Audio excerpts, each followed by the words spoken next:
Hey everyone, since the latest update to Dragalia Lost now allows us to have up to 9 teams prepared at once, I thought I'd take a break from my usual How to Play series to talk about Afflictions. This is the first of a 2-part series on Afflictions, this part being on getting afflicted and the next one being on afflicting enemies. For this part, I'm going to be ranking the afflictions in severity and talking about each one from least invasive to most invasive. Before I begin, there are a couple of things I won't be considering when ranking these. Since all afflictions prevent shapeshifting, I obviously won't be factoring that into consideration. I will be considering how the affliction is inflicted, but for the ones inflicted by enemies, I won't be considering the enemy that inflicts it, and how hard it is to dodge, or the chance of getting afflicted. The largest factors in the severity of an affliction I will be using are how intrusive they are to playing your character, and how debilitating they are toward completing the objective. Instead of a top 10 list style video, I'm going to list out the order I've ranked these in from the start, and then explain why each has its place in the list, because I don't like unnecessary suspense. So without further delay, here are my rankings on the severity of afflictions, the most severe being at the top. There are 9 afflictions in total, 2 for each element, except water and fire, which have to share. I'm going to start from the bottom of the list and work my way up, as it will be easier to compare afflictions to previous ones and explain why they are worse. To start, I've ranked burn and poison at the bottom of the list. These are functionally the same and the least invasive, as they don't hinder gameplay at all, and only instill damage over time. The damage can be healed off pretty easily once the affliction is over as well. Burn ranks below poison for a few reasons. First, the environmental traps that inflict burn are easier to dodge than the ones that inflict poison. That is, fire spouts and walls versus spike traps and poison pools. Additionally, Thaniel can heal burn and Felicia can cure poison, but Felicia's skill that cures poison is in her second skill, so she can't cure it as a helper like Thaniel can.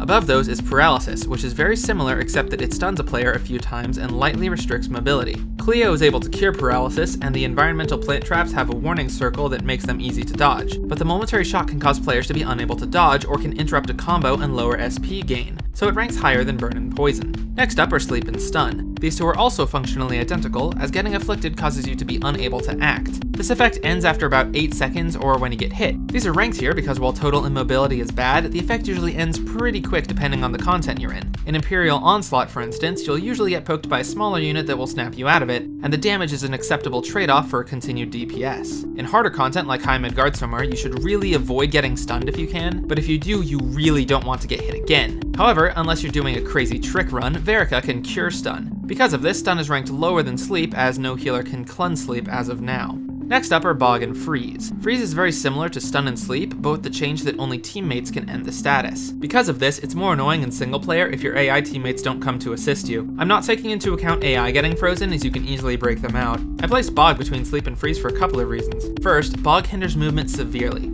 and while it's one of my personal least favorite afflictions to get stuck with since I main Blades, Bog's characters are still able to move, and as long as you can dodge, hard as it may be, the increased damage doesn't matter too much. Additionally, Lowen can cleanse Bog, whereas Freeze can only naturally end or be broken. Honestly, these two are almost tied, I just ranked Freeze higher due to the reliance on teammates. Finally, there is Blind and Curse. These two afflictions are ranked at the top because they most heavily hinder the objective, which is completed by dealing damage, which these afflictions most heavily restrict. Between the two, I rank Blind worse than Curse because even though Curse halts SP gain, Blind characters will deal practically no damage. Healers don't have to deal with this as much, but in timed content like Imperial Onslaught, a lack of damage can be absolutely detrimental to success. Curse does cut off access to powerful skills of characters, and can even cut off teammates' healing if the healer gets inflicted, which usually shouldn't happen if the healer has Curse res. However, cursed characters can still do damage, and it does nothing to hinder abilities, so characters with high critical rates can still deal decent damage while cursed. Hildegard can also remove Curse, while Blindness has no such healer. Additionally, as of this video, there are only 3 characters who have a natural 100% resistance to Blindness,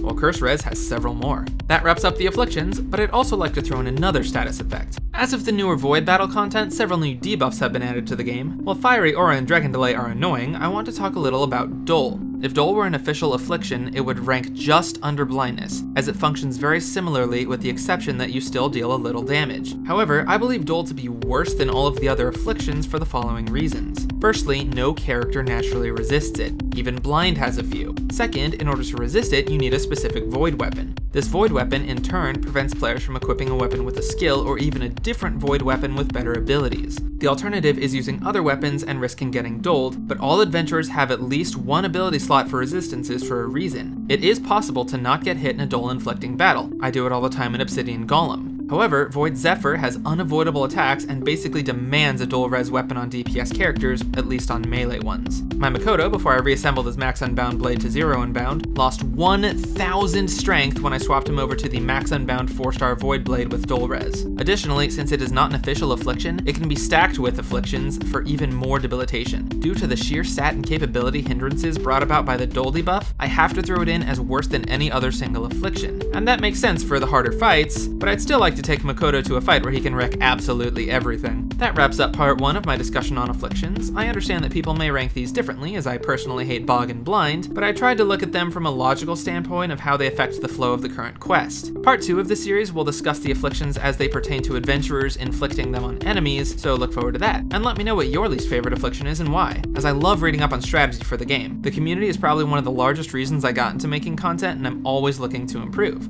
Thanks for watching.